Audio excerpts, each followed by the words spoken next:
Hi there, and welcome to today's episode of How the Game Was Won. We're still at the FIDE Grand Prix in Tashkent, Uzbekistan. And for today's game, we're skipping all the way to round 5 because all of the games in round 4 were drawn just before the rest day. But the players came out after the rest day in fighting spirit with 3 decisive games. So this is the first of the 3 decisive games from round 5 that we'll be looking at. It features Sergey Karjakin with the white pieces and Jobava with the black. And it is probably the most stunning game of the 5th round. And it starts with Jobava playing the slightly unusual variety of the 2 knights variation to the Caro-Kann defense, and makes a bishop sacrifice and then gaining him 2 pawns in the process and a nagging initiative, as well as the long-term threats of a stunning bishop and queen checkmating combination that I'll show you when we get to the position, and show you how that threat was sitting for a long time, effectively paralyzing White's knight. But without further ado, let's get through the opening moves of the game to the first interesting position that we'll have to discuss. As with Caro-Kann defenses, that obviously starts off as being an e4, c6, knight f3, d5, knight c3, d takes, knight f6, knight f6 check, e takes f6, and I'll just pause here briefly to show that although you can effectively call it a permanent structural problem to Black's defense, when he eventually gets the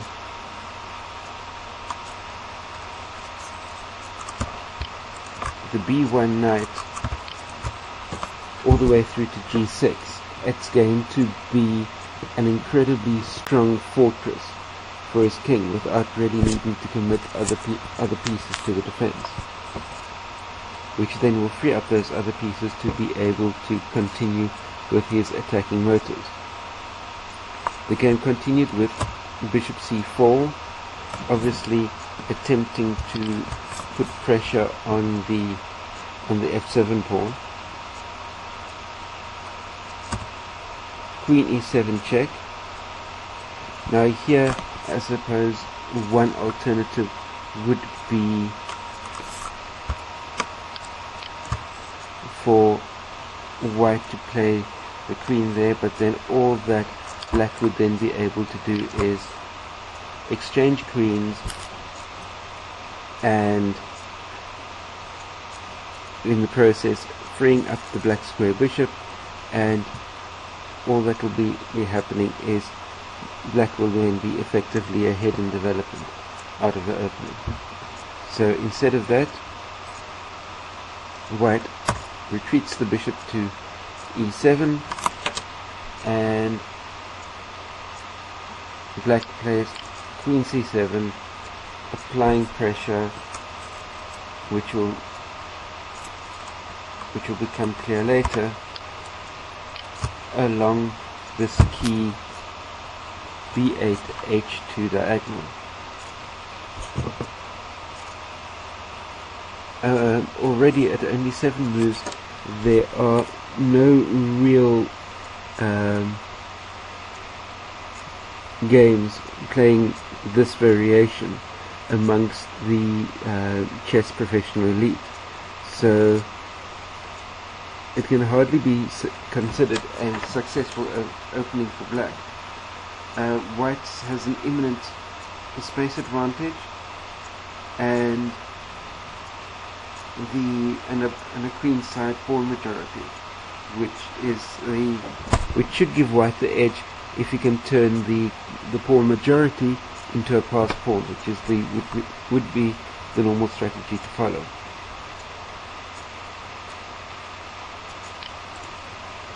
Game continued with white playing d4, bishop d6, and obviously both sides castle for king safety. And then white plays h3, and the reason for h3 is to cover this square against the black's bishop, because if black can get his bishop up into the g4 square, that could cause all sorts of problems for white down the line. So next up is rook d8, bishop e3, knight d7, c4, starting to push the queenside pawns with the hopes of turning the 4-3 majority into a passed pawn. Knight f8. I mentioned earlier that the knight was looking at getting to the g3 square, so g6 square, to be able to secure the fortress around the king. Bishop d3. There we go. The knight gets to g6. Queen c2, doubling up queen and bishop along the diagonal down to h7. Bishop e6. Now here white plays rook f to e1,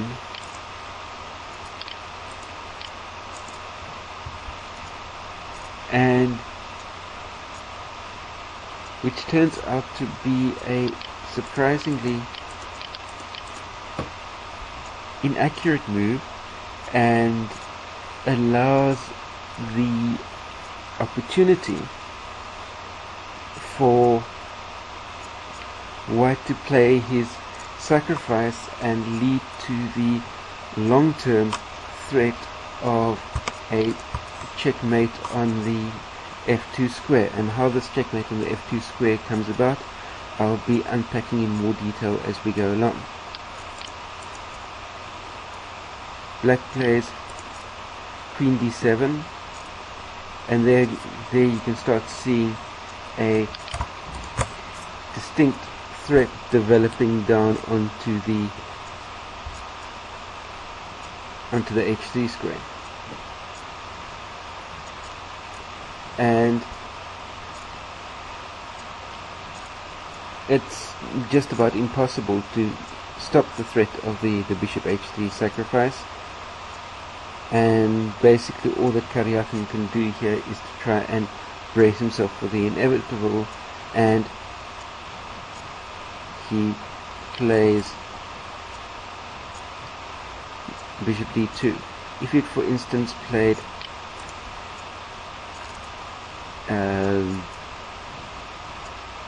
h4, for instance, then black still put the bishop down into h3, or for that matter a knight d2 would then become a knight h4, and that still looks way risky for white's position. So anyway, so it was bishop d2, and obviously in comes bishop h3, g takes h3, queen takes h3, so it's the bishop for 2 pawns, and you've got the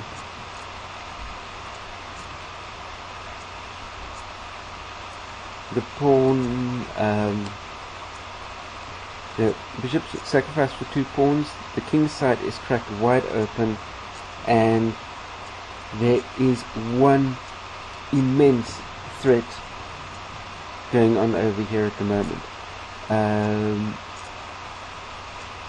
which we'll get to in just a moment. I'm just looking here if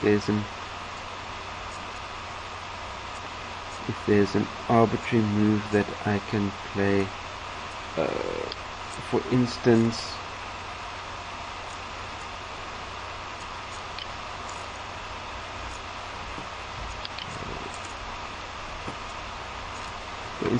if white had to drop his knight onto h4, which is obviously a blunder, but I just wanting to show you this from the point of view of what the threat is that black's going to be carrying, is then there's the mating combination, which is a beautiful little combination, which involves bishop h2, king h1, bishop g3, king g1, queen h2, king f1, and as I mentioned earlier,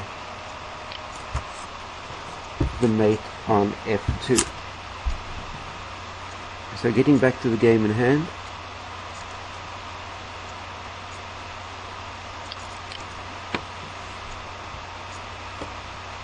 instead of that, white took on g6, because that g6 knight needs to be eliminated before that g6 knight can make a jump to the h4 square, in turn putting additional pressure onto that f3 knight, because it's the f3 knight is the only thing that's preventing the bishop from plowing into h2, and in turn and if the bishop gets into h2, the f2 checkmating combination that we just had a look at is a foregone conclusion. So the g6 knight needs to be eliminated, and for that white needs to give up his 2 bishop advantage that he has at the moment. Bishop takes g6, h takes, rook e3, g5. Now the g pawn joins into the fray, and what's happening here is that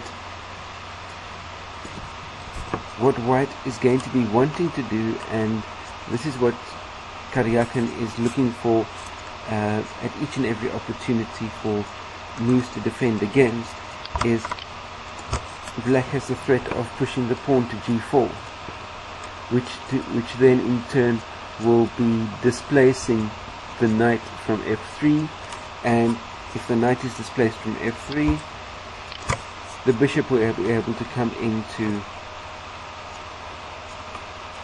h2, and that checkmate on f2 will be happening all over again. So what does Karjakin do?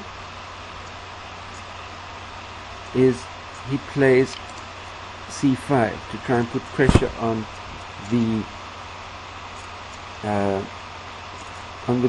black square bishop that's controlling this way powerful diagonal.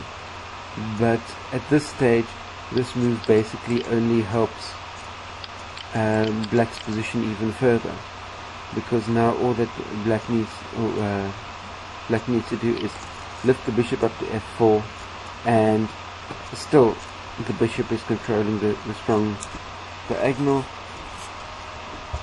still threatening to drop into h2, and still threatening to cause the queen f2 checkmate. So white plays rook b3, opening up the attack onto the bishop. So then the bishop obviously retreats back to c7 to maintain the pressure along the same diagonal, and so all that black has effectively done via this maneuver is to get the white's rook out and away from any possible defensive role that it can play around the king. So now what black has effectively got is he's got the e file available to occupy. he's still got the bishop and queen bearing down onto the white king's position, which still keeps that f2 checkmate possibility open.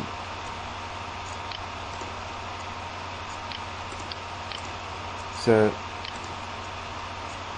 after the bishop take goes back to c7, queen c4,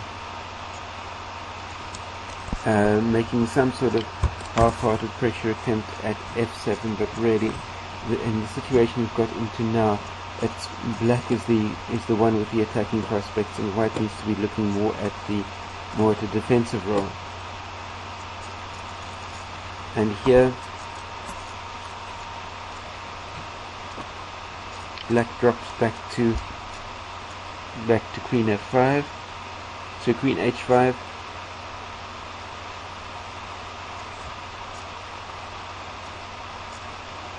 and king g2. It's important to note here that after king g2, the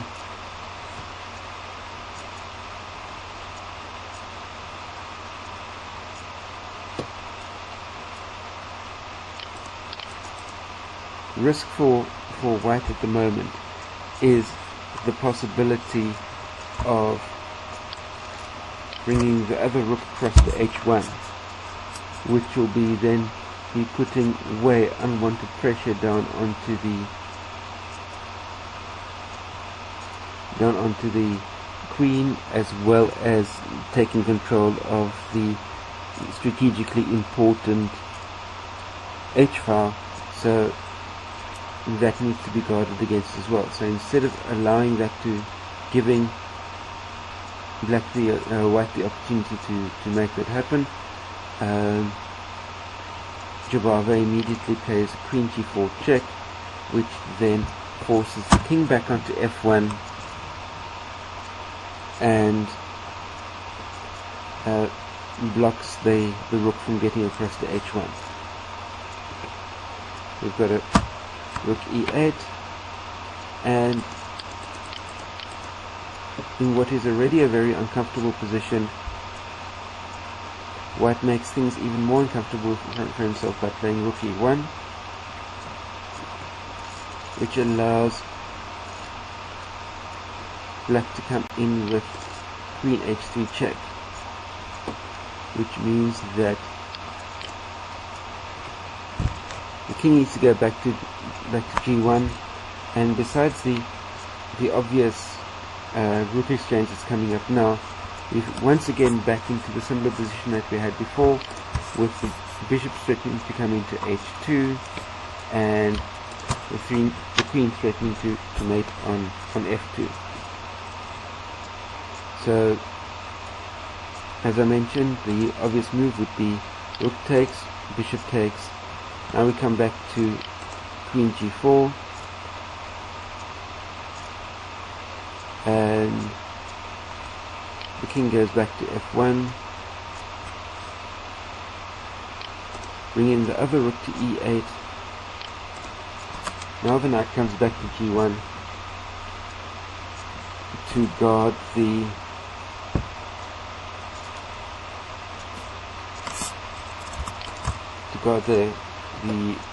h3 square together with the rook as well. So here black brings his bishop down up into the infamous h2 block that we were talking about earlier, and the black attack just seems to be continually to get stronger and stronger and stronger, no matter how many pieces are exchanged off, because simply black is exchanging pieces off that are aiding white's defenses. So all that each piece exchange is doing is removing more and more of white's defenses. Here, for instance, white could play knight h3 with a queen e4, rook e3, queen h1, king e2, rook e3, f takes, and g4, which still gives black a way strong attack, but the king's more or less moved into safety, however at the expense of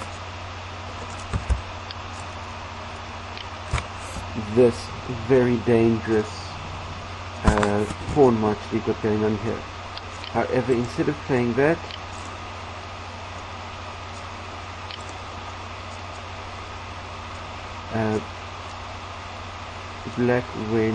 white went and put the knight out onto e2, and putting the knight onto e2 just effectively means that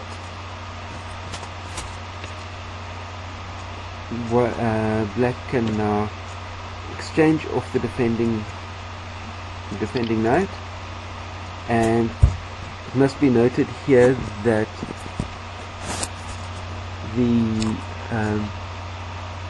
that with the taking on e2, you absolutely can't take back with the queen, because if you had to take back with the queen, all that will happen is the black queen drops down into g1 with checkmate.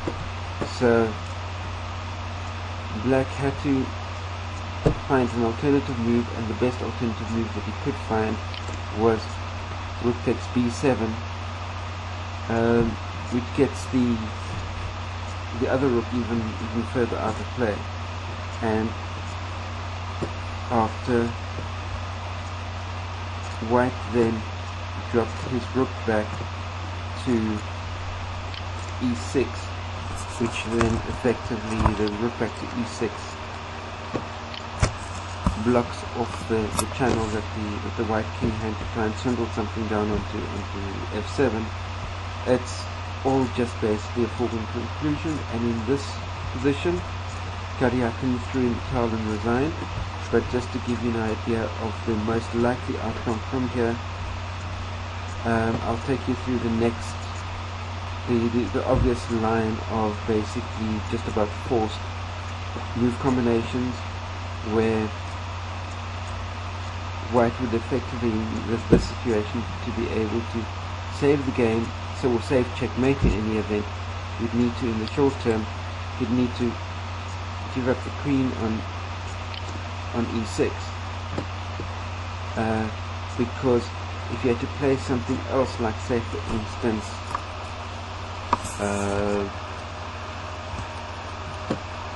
if you had to play rook b8 for instance, then all that would happen would be that the bishop would come back to b8, the rook's out of the way, and the same mating threat directly against the king. Alternatively, if white had to play any other move with the rook, say for instance to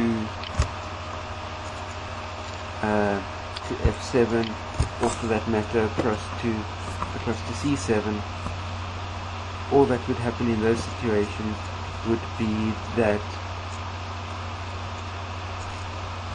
black would simply come and play queen h3 checkmate, which is the direct threat that black's got going at the moment. So with the threat of the queen h3 checkmate, it leaves the only viable option open to black is give up the queen, which gives him the lost game.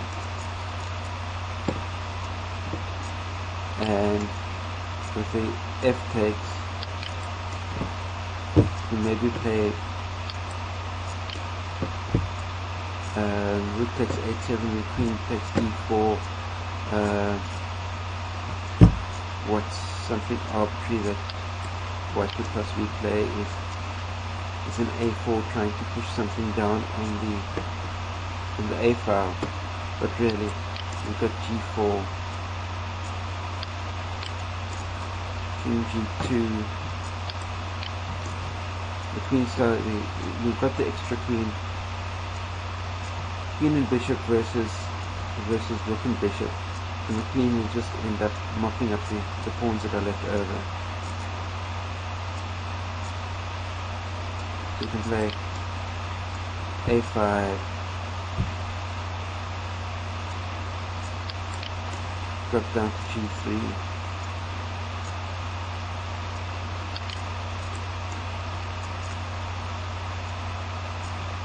bring the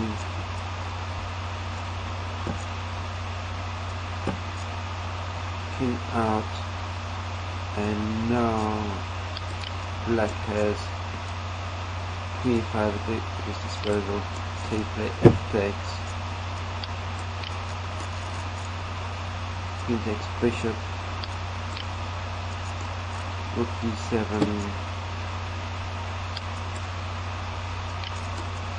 bishop takes g3, rook d2, queen d2, queen takes g3, and really now you've got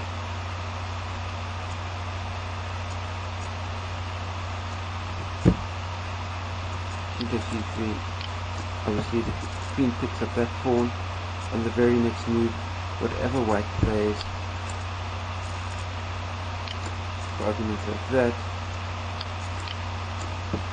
black picks up that pawn, and seriously, anybody will be able to beat even the top grandmasters in the world with 1, 2, 3, 4 pawns and a queen against the poor lone king. So that is how the game was won. And please post your comments and questions down below. Click the thumbs up button down there, the like button, to get this video more widely spread through the YouTube community, and share this amongst your chess friends. And while you're on the buttons down below, you'll see a nice big red subscribe button. Click that one as well. That way you can stay up to date on new videos as I post them on a week-to-week basis. Stay safe out there, stay carved up for the win. See you next time. Cheers.